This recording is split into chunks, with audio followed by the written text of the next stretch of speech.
একদল বলতেছে যে লম্বা চুল, লম্বা দাড়ি, লম্বা গোঁফ এবং সাদা কাপড়, কাটা কাপড়, এইটা ফকিরি। আরেক দল বলতেছে না, মুছ ফালাই দিবা, দাড়ি এক মুষ্ঠ রাখবা এবং চুল ছোট করবা কিংবা কান ছাটা বাবরি রাখবা, এটা ইসলাম। আবার আরেকজন বলতেছে যে না, যে দাড়ি রাখলে অহংকার হয়ে যায়, দাড়ি রাখছো কে, এইটা লেবাস হয়ে গেল, দাড়ি ফালাই দিবা, লম্বা চুল রাখবা, এইটা ফকিরি। আবার কেউ আছে দাড়ি চুল মুছ কিচ্ছু রাখে না, সম্পূর্ণ নাইরা ঘুরে ঘুরে, এইটাও ফকিরি। এখন আমার প্রশ্ন হইল, বাবা জাহাঙ্গীর অথবা পৃথিবীতে কোন ওলি আল্লাহ কি তার বাণীতে তার কিতাবে বলছে চুলের মধ্যে ফকিরি আছে, দাড়ি মুছের মধ্যে ফকিরি আছে, কাটা সাদা কাপড়ের মধ্যে ফকিরি আছে, লম্বা চুল রাখলে নিজেরে চিনবা? কোরআন হাদিসে কোন ওলি আল্লাহর কিতাবে আছে যে লম্বা চুল যে রাখবো সেই আল্লাহরে চিনা ভালাইব, সেই নফসরে চিনা ভালাইব? লম্বা দাড়ি যে রাখবো সেই আল্লাহরে চিনা হালাইব, নফসরে চিনা ভালাইব? এইরকম কি আছে যে লম্বা জুব্বা পরবা, এক মুষ্ঠ দাড়ি রাখবা, গোফ সাইটা রাখবা কিংবা গোফ চাইসা ভালাই দিবা, কানসাটা বাবরি রাখবা কিংবা ছোট করে চুল রাখবা, তখনই তুমি নিজেকে চিনে ফেলবা এবং আল্লাহকে চিনে ফেলবা? এরকম তো নাই। আছে কেউ পাইছাইজ পর্যন্ত? এখন আমি যদি জিজ্ঞেস করি চুল দাড়ি হ্যাঁ কি হিন্দু না মুসলমান? চুল দাড়ির ধর্ম কি? চুল কি হিন্দু? দাড়ি কি হিন্দু? চুল কি মুসলমান? দাড়ি কি মুসলমান? কাপড় কি মুসলমান? আচ্ছা, তাহলে বৌদ্ধ হইব? চুল দাড়ি মুছ কাপড় এগুলো বৌদ্ধ, নাহলে খ্রিস্টান? এখন জিগাইলে ও চুল তুমি কি, তখন সে কেবা আমি হিন্দুও না, আমি মুসলমানও না, আমি খ্রিস্টানও না, আমি বৌদ্ধও না, এমনকি আমি অগ্নি উপাসকও না, আমি সবার মধ্যে আছি। চুল দাড়ি লম্বা রাখলাম সার্বজনীন হয়ে গেলাম, চুল দাড়ির মধ্যে সার্বজনীনতা নয়, কখনোই না। চুল দাড়ির মধ্যে সার্বজনীনতা নির্ভর করে না।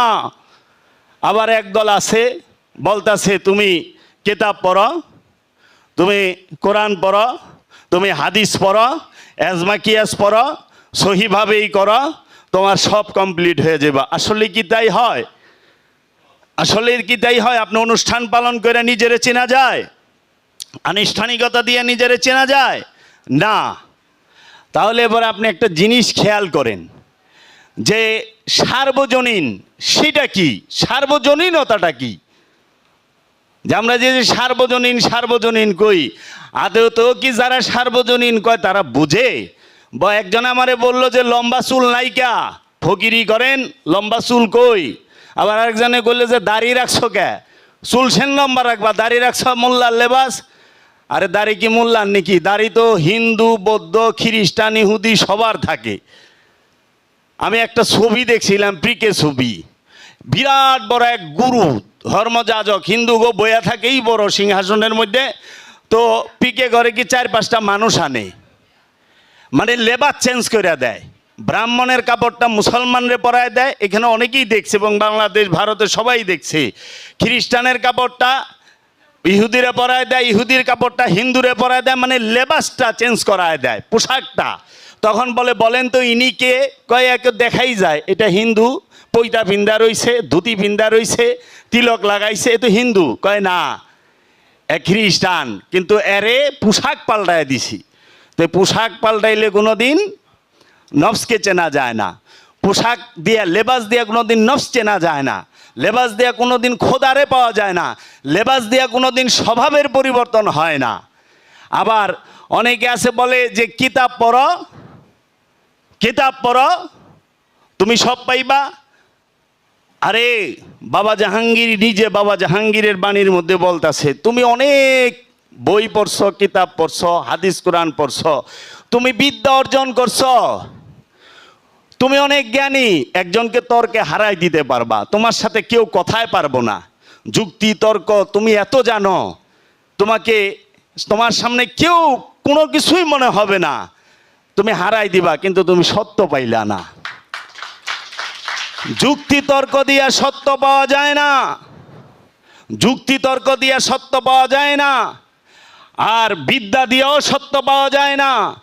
আমরা এইটা জানি মহানবী বলছে আল এলমুল হেজাব আল আকবর, আল এলমুল হেজাব আল আকবর, একমাত্র আল মানে একমাত্র, এলমুল মানে বিদ্যা, এলেম অর্থ বিদ্যা, আল এলমুল হেজাব মানে পর্দা, ওই যে হিজাব পরে না দেখেন না মাথার উপরে মেয়েরা, আল হেজাব পর্দা, আকবর মানে বড়, আল ইলমুল হেজাব আল আকবর, আল্লাহ পাওয়ার পথে সবচেয়ে বড় বাধাই দেয়ালি হচ্ছে, পর্দাই হচ্ছে এই বিদ্যা। কারণ বিদ্বানেরা বেশিরভাগ মহাপুরুষ মানে না, মহাপুরুষ মানে না। বাবা জাহাঙ্গীরের এই চুল দাড়ি মুবারক নিয়ে অনেক সুন্নত আছে, এমনও সুন্নত আছে বাবা জাহাঙ্গীরের, বাবা জাহাঙ্গীর সম্পূর্ণ চুল মোবারক ফালাই দিছে, দাড়ি মোবারক ফালাই দিছে, মুছ মোবারক ফালাই দিছে, দেয় নাই বাবাজান? এখানে এই রুমে ছিল না একদম। আবার বাবা জাহাঙ্গীর লম্বা চুল মোবারক রাখছে, লম্বা গোপ মোবারক আছে, লম্বা দাড়ি মোবারকও আছে। আবার বাবা জাহাঙ্গীর লম্বা চুল আছে, দাড়ি মুছ নাই। আবার বাবা জাহাঙ্গীরের এই যে জুব্বা মোবারক পরা আছে না, কয়টা সুন্নত করছেন আপনি? তো এই লম্বা চুল আর লম্বা দাঁড়িলে একটার মধ্যে আটকে রয়েছেন, সব ফালাইয়া ঘুরবেন, তারপরে সেন বুঝুম যে মহানবীর দয়াল মুর্শিদের আরেক সুন্নত পালন করতে আছেন, একটা লয়ে থাকেন কে? তো জানার চেনার শেষ নাই। চুল দাড়ি গোপ এবং আনুষ্ঠানিকতার মধ্যে আত্মপরিচয় নাই। বাবা জাহাঙ্গীর বলেছে একমাত্র আত্মপরিচয় যদি পেতে চায় কেউ, আসো আমি বাবা জাহাঙ্গীরের কাছে, আমার শিক্ষা মতো আমার দেওয়া ওজিফাগুলো আয়ত্ত করো এবং আমার কথা মতো কমসে কম 4টা মাস তুমি ধ্যান সাধনা করো, মুরাকাবা করো, এবং মুরাকাবা করলেই তুমি বুঝতে পারবা যে সত্য এখানে আছে কি না। বাবা জাহাঙ্গীর বলতেছে ধোঁয়া দেখলে বোঝা যায় এখানে আগুন আছে কি না। বাবা জাহাঙ্গীর বলেছে 4 মাসে তুমি কামেল হবে না, কিন্তু এই সাধনা যে সত্য সাধনা সেইটা তুমি বুঝতে পারবা, উপলব্ধি করতে পারবা। কারণ বাবা জাহাঙ্গীর বলেছে কামেল হইতে 12 থেকে 16 বছর, কারো 20 বছর, কারো 26 বছর, কারো 36 বছর লাগে। দয়াল যাকে যত তাড়াতাড়ি দয়া করব তত তাড়াতাড়ি ওইখানে যাইব। আবার বাবা জাহাঙ্গীর এইটাও বলছে কামেল হইতে মাত্র 59 সেকেন্ড লাগে। 59 সেকেন্ড মানে 1 মিনিটও লাগে না, 1 সেকেন্ড কম 1 মিনিট লাগে, 59 সেকেন্ড। আর কামেল হওয়ার জন্য প্রস্তুতি লাগে 12 বছরের, প্রস্তুতি লাগে 36 বছরের। আগে প্রস্তুত হও, আগে প্রস্তুত হও। তো কাজী কেতাব আপনি পাঠ করলে নিজেকে চেনা যায়, কিন্তু বই পাঠ করে নিজের চিনন যায় না। কেতাব হচ্ছে বাবা বেদম ওয়ারসি, কেতাব হচ্ছে বাবা বেদম ওয়ারসি, কেতাব হচ্ছে বাবা জাহাঙ্গীর, কেতাব হচ্ছে জান শরীফ শাহ সুরেশ্বরী, কেতাব হচ্ছে শাহ সুফি ফতে আলী ওয়াইসি। এই কেতাব আল্লাহর ওলিয়ে কামেলি হচ্ছেন জীবন্ত কেতাব, যেই কেতাবকে আল্লাহর রসুল জগতের বুকে রাইখা গেছে। এর জন্য গাদিরে ঘুমে দাঁড়ায় বলছে আমি আনা তারাকতুম ফিকুম সাকলাইন, আমি তোমাদের কাছে 2টা ভারী জিনিস রেখে গেলাম।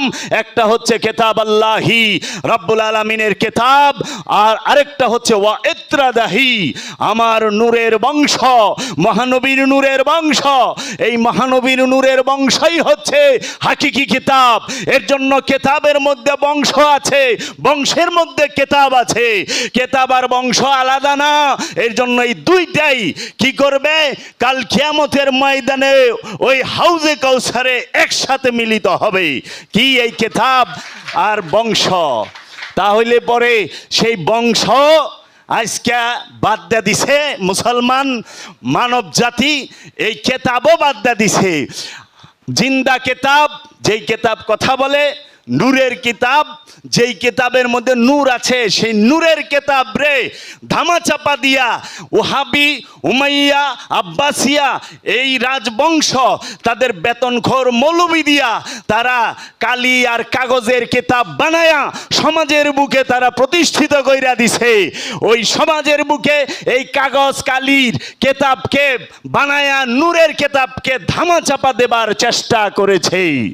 মানুষ জানেই না যে নূরের কেতাব আছে, কেতাব কথা বলে, কেতাব আর কোরআন এক না। কারণ কেতাবের মধ্যে কোরআনকে সংরক্ষণ করে রাখা হয় লৌহে মাহফুজের মধ্যে। এই কেতাবের মধ্যেই সব। তুমি এই কেতাবকে ধ্যান করো, ধ্যান, কেতাবের ধ্যানে নিজেকে চেনা যায়। এর জন্য ওলিয়ে কামেলের ধ্যানে আর ওলিয়ে কামেলের দয়ায় নিজেকে চেনা যায়। শুধু ধ্যান কইরাও নিজেরে চেনা যায় না। দয়ালের দয়া লাগবো, ভিক্ষা লাগবো, খয়রাত লাগবো, যাকাত লাগবো। এর জন্য বলে পাক পাঞ্জাতন দিতে জানে, নিতে জানে না। কি দেয়? সম্পদ। সম্পদ তো ফেরাউনও দিয়া পারে। মুক্তি দেয়। কিসে থেকে মুক্তি দেয়? কামনা থেকে। কামনা থেকে, খান্নাস থেকে মুক্তি কইরা দেয় রহিম রূপ ধারণ কইরা। রহিম রূপ ধারণ কইরা একজন সাধককে খান্নাস রূপী শয়তান থেকে মুক্ত করে দেয় কে? একজন জীবন্ত কিতাব, নূরময় কিতাব। আর ওই নূরের কিতাবের মধ্যেই কোরআন থাকে।